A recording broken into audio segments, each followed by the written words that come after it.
Ya tengo preparada la maleta, una maleta grande de madera, la que mi abuelo se llevó a La Habana y mi padre a Venezuela. Ya la tengo preparada, 4 fotos, una escudilla blanca, una batea, un libro de Galdós y una camisa casi nueva. Ha servido de todo, como banco en cubierta, como mesa, y si me apuran mucho, como ataúd, me han de enterrar en ella.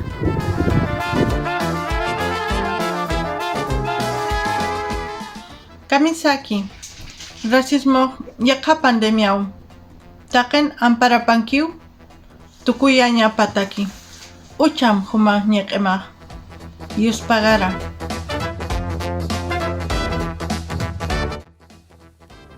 Si haguessis nascut en una altra terra, podries ser blanc o podries ser negre.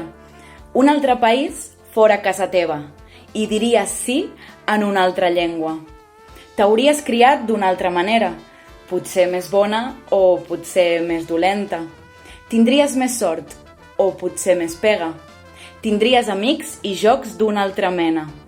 Duries vestits de sac o de seda, sabates de pell o de tosca espardenya. O aniries nu, perdut per la selva.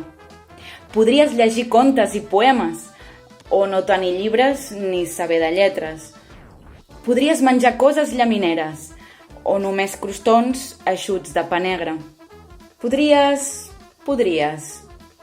Per tot això pensa que importa tenir les mans ben obertes i ajudar qui ve, fugint de la guerra, fugint del dolor i de la pobresa.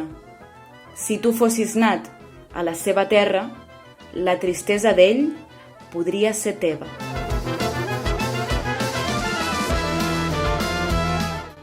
Witam wszystkich serdecznie. Przedstawię krótki przepis na pierogi z kapustą i grzybami. 1 kg mąki, pół litra wody, 100 g masła, 1 jajko, 2 żółtka i łyżeczka soli do smaku. Farsz. Kiszona kapusta, pokrojona i przesmażona, ugotowana najpierw. Grzyby leśne z jakiegokolwiek lasu pobliskiego i cebula.